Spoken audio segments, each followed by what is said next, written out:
Hi everyone, Sandman here. This video is brought to you by a donation from James and Thomas. And they didn't send me any topics, so I wanted to discuss how to solve the fertility crisis.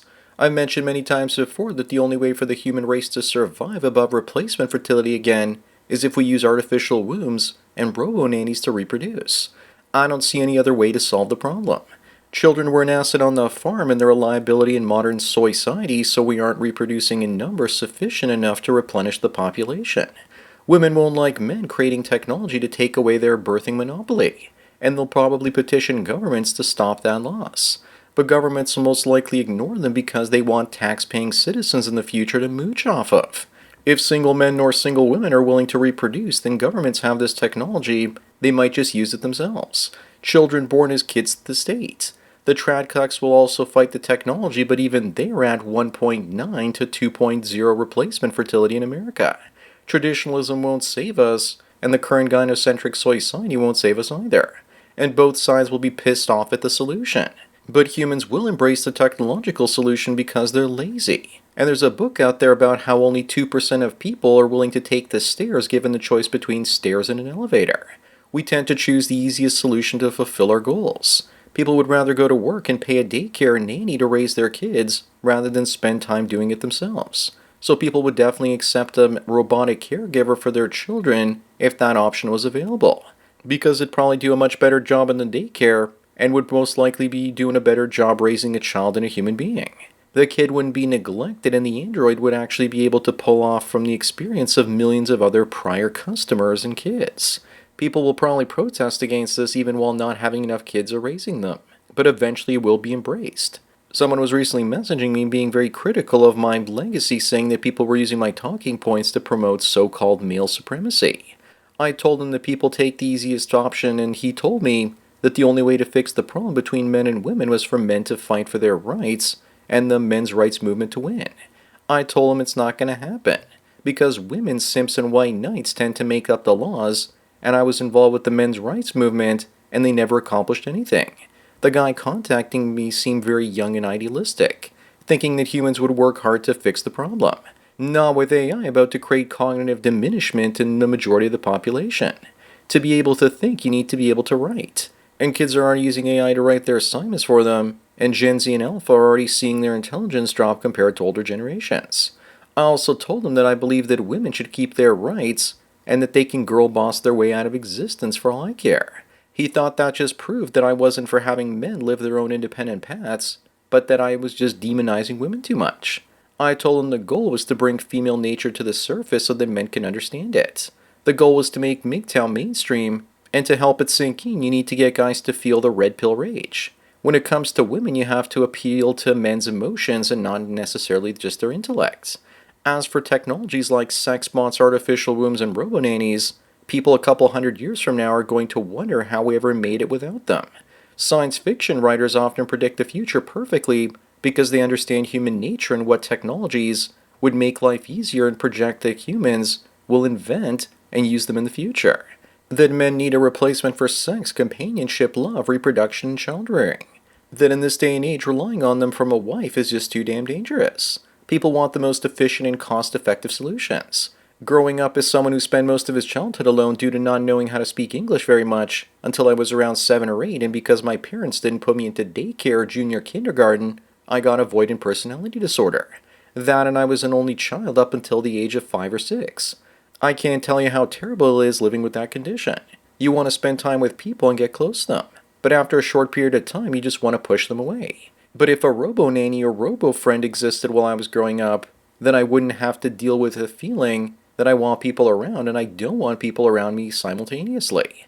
All the anxiety from that most likely caused other health issues for me. Now I also might be dealing with gout, though I didn't eat any foods that actually cause it. My joint below my big toe seems inflamed and too painful to walk very much. I'm getting really tired of managing multiple health issues, and I know that more will be coming their way in coming years. But getting back to the future and fertility, I strongly believe that the only way for governments to take things seriously is for fertility rates to fall further and further. And that can only happen if sex bots show up. Hopefully, if I'm still around in 3 or 4 years, I can finally get to work on that. If that works, then the idea would be to roll the profits into artificial wombs, but that still leaves the robot nanny androids. Hopefully that won't take more than 100 years to develop. Without them, the whole fertility crisis doesn't get solved. All three of those things need to be created. If we get artificial wombs and robo-nannies, and governments ban sex bots effectively, then governments will probably take over reproduction. If we just get sex bots, then fertility crashes catastrophically without those artificial wombs. But if we get artificial wombs and sex bots, then you can see most single men reproducing without women. Those are some of the potential futures.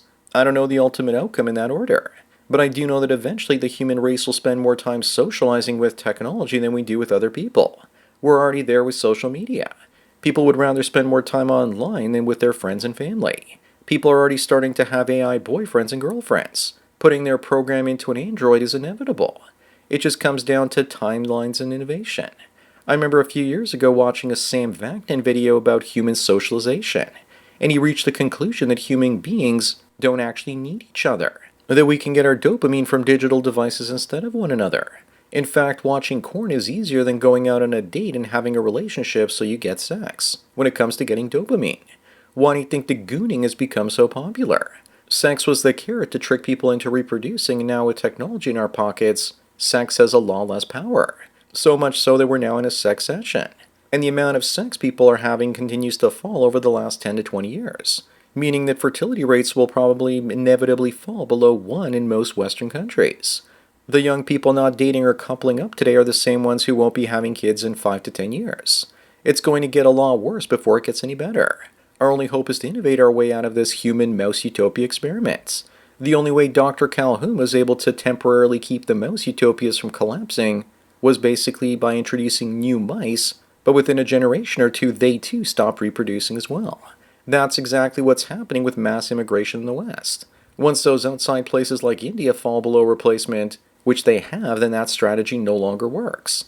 The only cheat code is technology used to breed a steady stream of healthy and well-adjusted humans, only to then introduce them into a mentally sick society until their offspring stop breeding a few generations out as well, using artificial wombs to kind of prop up humanity in a zombie state, and to keep the population from completely collapsing.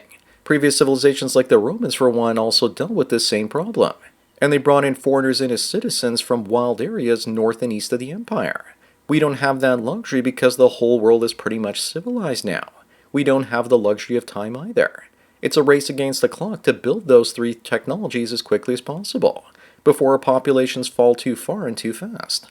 I'm confident that humans will solve this problem before it collapses, but many of us won't like it because it won't feel natural, and women will especially be pissed off. And I suspect that many of them would rather see civilization collapse rather than lose their gynocracy. I'm hopeful that men will adopt these technologies regardless of women's complaints. And those have to be most of the conservative men, because those are the ones that are the only ones wanting to have enough kids to get the fertility rates above replacements. I'm also not sure if fertility rates for everyone will also go up if having kids was made cheap and easy through technology. Today's not-so-mystery link is Rollo Tomasi talking about women's sexual function being replaced by robots as well. But I think he's wrong about the haptic suits. Any sexual gratification technology for men has to be easy and as frictionless as possible, and no one is going to want to put on a suit to shoot their shots. He's right about AR, VR headsets, but as far as I'm concerned, they have to be as close to real life as possible. And that involves a doll with a few robotic functions, with the projection skin of an AI girlfriend or real woman.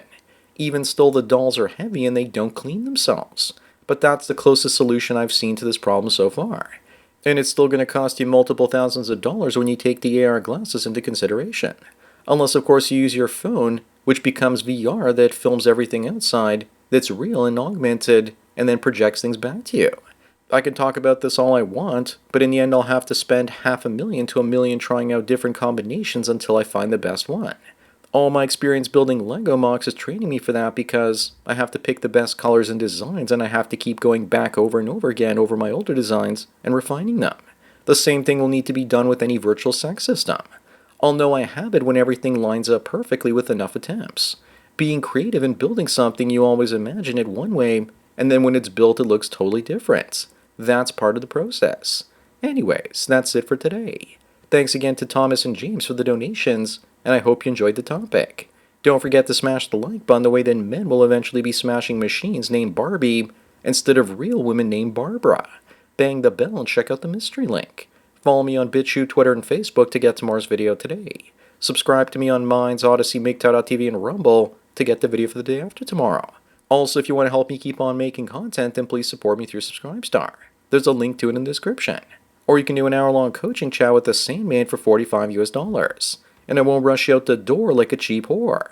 Thanks for taking your daily dose of red pills, and remember, a red pill a day keeps the women from trying to end me when I put out the technology that takes their power away. So enjoy the rest of your day, and cheers.